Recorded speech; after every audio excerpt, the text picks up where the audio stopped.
देखिए ये तो वक्त और परिस्थिति बनाती है। कभी भी ये ऐसा जो माहौल बनता है वो परिस्थिति के अनुसार बनता है। चंद्रशेखर भी निकले तो परिस्थिति से बने, परिस्थिति ऐसी बनी और अचानक से निकल गए। वो पैदा तो हुए नहीं थे भाई, कम से कम 20 साल के युवक या 25 साल के युवक थे उस वक्त। यानी कि ऐसी परिस्थिति बनी कि वहाँ से एक नेता निकला। आप डिस्कवरी चैनल देखेंगे तो आप डिस्कवरी पर देखेंगे कि 100 जंगली कुत्ते इकट्ठे होकर कभी कभी शेर का भी शिकार कर लेते हैं, कभी कभी शेर का शिकार कर लेते हैं, शेर को परेशान कर देते हैं। लेकिन शेर शेर होता है, हमारी कौम का शेर है, वो भी एक हम।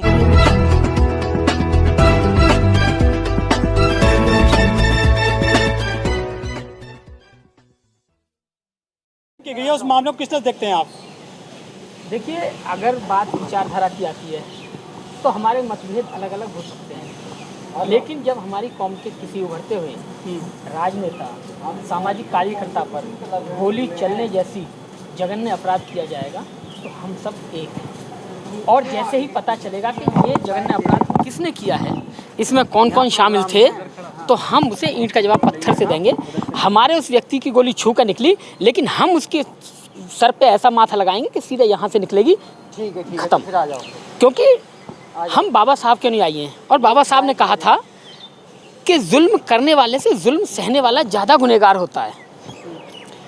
तो विचारों की लड़ाई में तो मैं उनके साथ कहीं भी खड़ा नहीं हूँ, लेकिन अगर मेरी कौम के किसी व्यक्ति पर इस तरह का अपराध किया जाएगा, गोली मारने की या किसी भी और तरह की बात की जाएगी, तो फिर हम साथ हैं और हम सबसे आगे मिलेंगे उस व्यक्ति जिसने ये जघन्य अपराध किया है। लेकिन जो चंद्रशेखर आजाद और भीम आर्मी चलाते हैं, उनके साथ में हजारों युवा बताए जाते हैं, मूंछों में अंटा देते हैं, हथियार लहराते हैं, तलवार लहराते हैं। आखिर उन पर भी जो है हमला कर दिया गया, उनकी भीम आर्मी का क्या होगा अब? देखिए, हो सकता है कि वक्त या व्यक्ति हमेशा लाभ लश्कर के साथ नहीं चलता है। कई जगह ऐसी होती हैं जहां व्यक्ति अकेला भी जाता है, तो कोई ना कोई, और जहां पे हुआ है वो अपने गांव जा रहे होंगे, रास्ता है, तो वहाँ ज़रूरी नहीं है कि वहाँ 100 आदमी या काफ़िले के साथ जा रहे हैं। 1, 2, 4, 6 व्यक्तियों के साथ जा रहे होंगे, 2 गाड़ियों के साथ जा रहे होंगे।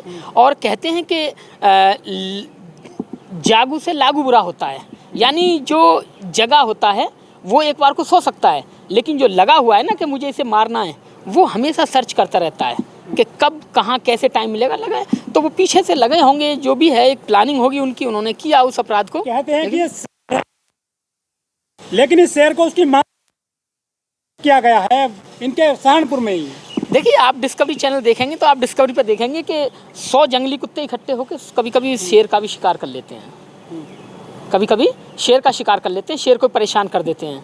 लेकिन शेर शेर होता है, हमारी कौम का शेर है, वो भी एक हम उसका समर्थन करते हैं कौम के नाते। कह रहे हैं कि ये प्लानिंग थी, प्रायोजित था, हाईलाइट होने के लिए लोकसभा का चुनाव आ रहा है। नहीं, वैसे आपकी बात से इतना तो सहमत हूँ कि हो सकता है, लेकिन अब उन्हें किसी ख्वाती की या किसी उसके वो परिचय के मोहताज नहीं हैं, तो अब वो ऐसा काम नहीं करेंगे। पहले क्या कर दिया हो तो कर देते, लेकिन अब उन्हें किस बात की चिंता है? अब तो एक बड़े संगठन के साथ जो ग्रुप बना हुआ है, 2024 की प्लानिंग हो रही है, उसमें उन तीनों, अजीत सिंह के बेटे उनके साथ और अखिलेश जी के साथ समझौते में हैं, उनके साथ संगठन में हैं, तो अब उन्हें इस चीज़ की क्या जरूरत है? बहुजनों की उभरती राजनीति से चिड़न हो रही है इन्हें मनुवादियों को।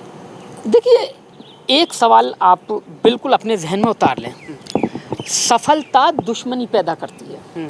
और ये बात 2 भाइयों, 4 भाइयों जो एक माँ से पैदा होते हैं, एक ही सीने का दूध पीते हैं माँ का, उन पे भी लागू होती है कि उनमें अगर एक बच्चा ज़्यादा पढ़ लिख के ज़्यादा अच्छी नौकरी पे लग जाए और 2 वैसे ही रह जाएँ, तो उनमें भी चिड़न हो जाती है, उनमें भी दुश्मनी हो जाती है। तो ऑफकोर्स ये तो आराम से सोचा जाएगा कि जिन व्यक्तियों को उठने बैठने की आदमी, और सहारनपुर जैसे इलाके में, उस पश्चिमी उत्तर प्रदेश में अगर देखें तो आगरा तक और ये हमारा एटा और गाजियाबाद, नोएडा, ये तो बहुत अच्छे शक्तिशाली वो रहे हैं, लेकिन सहारनपुर आगे आप और जाएंगे तो वहाँ तो इलाका और भी ख़राब था। और वहाँ से एक व्यक्ति इस तरीके की बातें करता है, मूँछों पे ताप देना, ये तो भाई साहब ये किसको बुरा नहीं लगेगा? ये हर किसी को बुरा लगेगा। लेकिन राजस्थान जाते हैं चंद्रशेखर जी, वहाँ जो राजपूत है बहुत मजबूत है, हथियार से, धन बल से भी, वहाँ तो आराम से सुरक्षित रहते हैं। ये इनके घर के पास में हमला इन पे जो करने का कुछ राजनीतिक स्टंट बताया जा रहा है।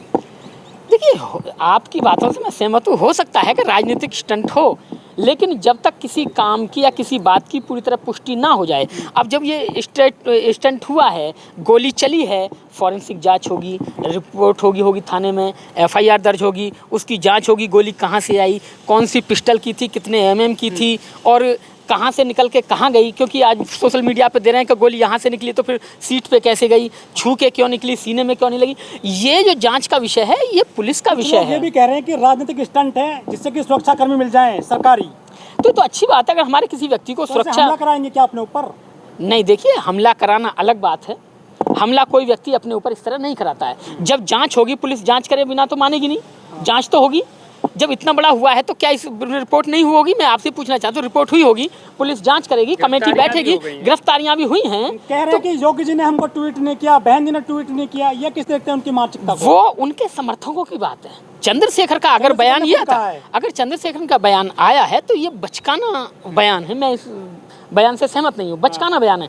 लेकिन ये जो ट्वीट किए जा रहे हैं ये उनके समर्थकों द्वारा किए जा रहे हैं। बहन जी के समर्थक और चंद्रशेखर के समर्थक दोनों ही एक जैसे हैं, दोनों ही एक जैसे हैं, बुद्धि से काम लेने वाले नहीं हैं। एक राजा जो मंत्री हैं उन्होंने कहा है कि तुम कैसे जबरदस्ती किसी से ट्वीट करा सकते हो, उससे योगी जी से, वो CM है। नहीं, तो ये तो अगर कहा है तो बचकाना हरकत है, मैं खुद कह रहा हूँ बचकाना कह रहे हैं, खुद इनको टाइट पेश कर रहे हैं। नहीं, मंत्री कहें या कोई भी कहे ये बचकाना है। कोई ट्वीट करे कोई ना करे, भाई किसी के चोट लगने पर, मरने पर मैं शोक जताऊं या किसी के पर नहीं जताऊं तो ये मेरा अपना फैसला है। तुम मुझसे कैसे मनवाओगे कि उसके मरने पर आप शोक जताइए? नहीं मनाता भाई। अगर मेरा कोई करीबी, मेरे विचारों का करीबी, मेरा हमदम, मेरा दोस्त, आप जैसे पत्रकार बंधु, अगर किसी को कोई बात होती है तो मैं 10 बार कॉल करूंगा, भाई आप स्वस्थ हैं, ठीक हैं। अगर मेरे किसी दुश्मन को चोट लगेगी तो मैं खुश होऊंगा कि साला पहले मर जाना चाहिए था। ये जो बहुजनों के नेता हैं, दलितों के जो नेता हैं, ये सब बहन को टारगेट बनाते हैं। आखिर उनके बिना इनकी राजनीति नहीं चलती क्या? देखिए, ये जब राजनीति आती है तो राजनीति में ये सारी चीज़ें चलती हैं। राजनीति में इसलिए चलती हैं कि अगर कोई किसी को घास नहीं डालता है तो फिर उस पर प्रत्यारोप किए जाते हैं। अगर इन्हीं को बहन जी कह दें कि हाँ मेरे साथ आ जाइए, बैठ के चाय पिए, तो सब के साथ जाएंगे, ये सब चीज़ें नहीं, मेरी पूरा बात होने दिए, तो इनको कोई बात नहीं रहेगी। जब उनको नहीं बुलाया जाएगा तो इस तरीके की बातें होंगी। ये लाजमी है, ये मानव की, ये प्रकृति की नेचर है, ये प्राकृतिक नेचर है। दुश्मनों के साथ हाथ मिलाते हैं। तो देखिए, राजनीति में कौन दुश्मन है कौन दोस्त है, आप एक बात समझ लीजिए, राजनीति में कोई दुश्मन नहीं होता, कोई दोस्त नहीं होता। ये तो साहब काशीराम जी ने भी कहा था।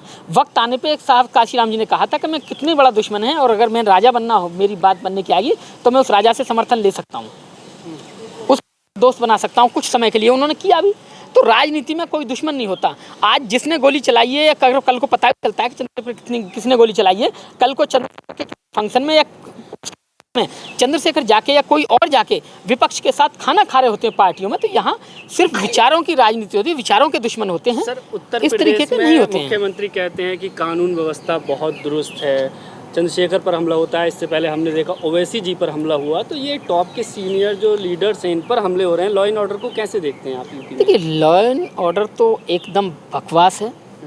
जो शासन बहन जी ने अपने शासन में चलाया, उससे अच्छा शासन अभी तक आज़ादी के बाद आपको देखने को नहीं मिला होगा। सबसे अच्छी बात यह है कि आप इस समय में पैदा हैं और नौजवान हैं, आप पीछे शासनों की परिचय उठाइए, उनको देखिए कि किसका शासन कैसा रहा है। और मुझे लगता है कि आप 40 साल अभी और आगे भी देखेंगे, यानी कि 8 पंचवर्षीय योजनाएं आप 8 मुख्यमंत्रियों को या प्रधानमंत्रियों को और देख सकते हैं, तो आप पाएंगे कि आने वाले भविष्य में भी ऐसा मुख्यमंत्री मिलना बहुत मुश्किल है। मिल सकता है, मैं ये नहीं कहता, लेकिन बहुत मुश्किल है, आसार नहीं दिखाई दे रहे हैं।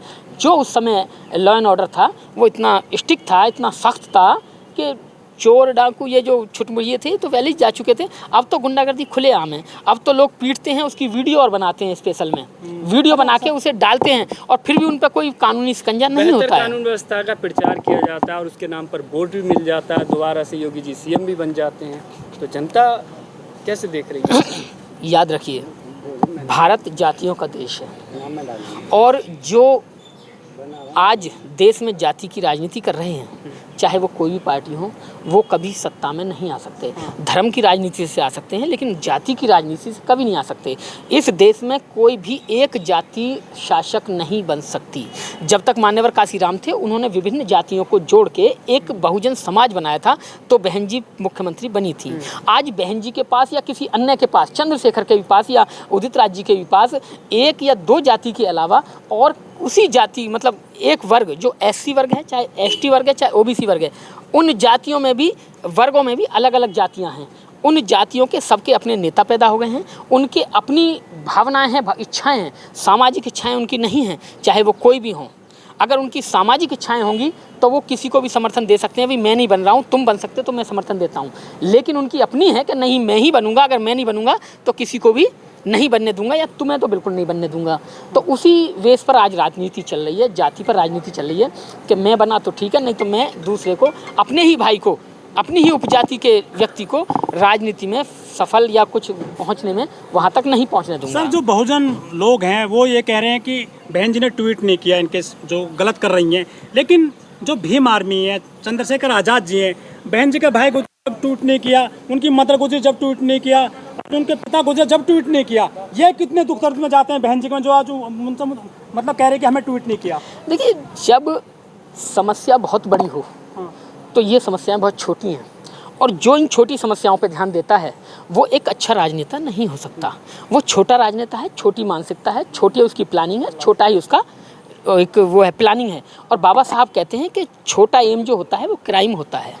अगर आपका लक्ष्य छोटा है तो आप अपराधी हैं, छोटे लक्ष्य के लिए काम कर रहे हैं। आप बड़े लक्ष्य के लिए काम करिए। ये ट्वीट करना, सोशल मीडिया पे देना, दुख व्यक्त करना, खुशी जाहिर करना, ये सब छोटी बातें हैं। आप बड़ी प्लानिंग में उनके साथ आइए, बड़ी प्लानिंग के साथ बैठिए। अगर आपके साथ समर्थक हैं और लाखों भीड़ आपके संग उसमें आ रही है, तो आप जाके बहन जी को घेरिए ना कि बहन जी या तो आप ऐसा करें, वरना मैं अपने समर्थकों के साथ आपके यहाँ बैठूंगा।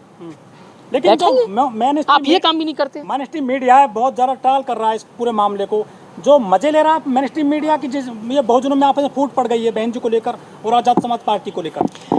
देखिए, जब घर बड़ा होता है, जब घर के 10 छोटे बच्चे होते हैं तो बड़े अच्छे लगते हैं, एक भाई दूसरे को बड़ा प्यार करता है। लेकिन जब वो बच्चे बड़े होते हैं, उन्हीं भाइयों में जब उनकी शादियां हो जाती हैं तो इतनी दुश्मनी पैदा हो जाती है कि एक भाई दूसरे के शादी समारोह में दुख मरने गिरने में नहीं जाता है। तो एक परिवार है, और जब परिवार में हमारी संख्या, जब आप 85% बता रहे हैं, और 85% में भी एक कम्युनिटी पे आए, मायावती की और चंद्रशेखर जी की पे, यानी जाटव और चमार पे आए, तो वो आज देश में सबसे ज़्यादा है। और सबसे ज़्यादा है तो टूटेंगे भी, बिखरेंगे भी, बहुत सारे घर भी बनेंगे, क्योंकि जनसंख्या ही ज़्यादा है। इसमें कोई वैसी बात तो है नहीं। मनुवादी पार्टियां खुश हो रही हैं कि बहुजनों में फूट पड़ गई है, आपस में वोट बिखर गया है इनका।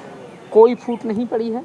जिस दिन बहुजन लोगों को लगेगा कि हमारा नेता हमें मिल गया है, हमें उस पर विश्वास है, वो एक हो जाएंगे और एक तरफा वोट होंगे। जिस तरह से फूट पड़ रही है आपस में इनमें, देखिए, ये तो वक्त और परिस्थिति बनाती है। कभी भी ये ऐसा जो माहौल बनता है वो परिस्थिति के अनुसार बनता है। चंद्रशेखर भी निकले तो परिस्थिति से बने, परिस्थिति ऐसी बनी और अचानक से निकल गए। वो पैदा तो हुए नहीं थे भाई, कम से कम 20 साल के युवक या 25 साल के युवक थे उस वक्त। यानी कि ऐसी परिस्थिति बनी कि वहाँ से एक नेता निकला।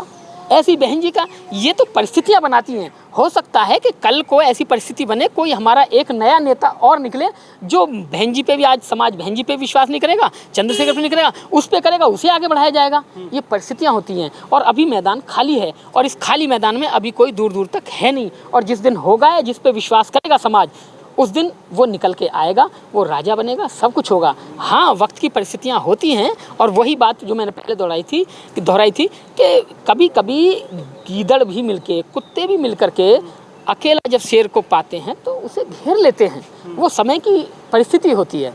तो ऐसी ही परिस्थिति हमारे नेताओं के साथ चल रही है। पता नहीं क्यों उनकी विचारधाराओं में लोग विश्वास हटने लगा है। मैं दोनों को अपना नेता मानता हूं, लेकिन मेरा दोनों की विचारधाराओं से विश्वास हटने लगा है। क्योंकि जो विश्वास काशीराम जी की विचारधारा में था उनमें नहीं है। पता होगा, मालूम है, गई थी, याद है। लेकिन सपोर्ट तो करती है इसको। नहीं, देखिए, मैं ये नहीं कह रहा, मैं ये पर्टिकुलर एक चंद्रशेखर जी के लिए नहीं है, ये समाज के लिए है। समाज के लोगों का बहन जी से, और जो बहन जी के चाहने वाले हैं उनका चंद्रशेखर से, और जो चंद्रशेखर के चाहने वाला है उनका बहन जी से थोड़ा सा मतभेद, विश्वास उठ गया है नीतियों के कारण।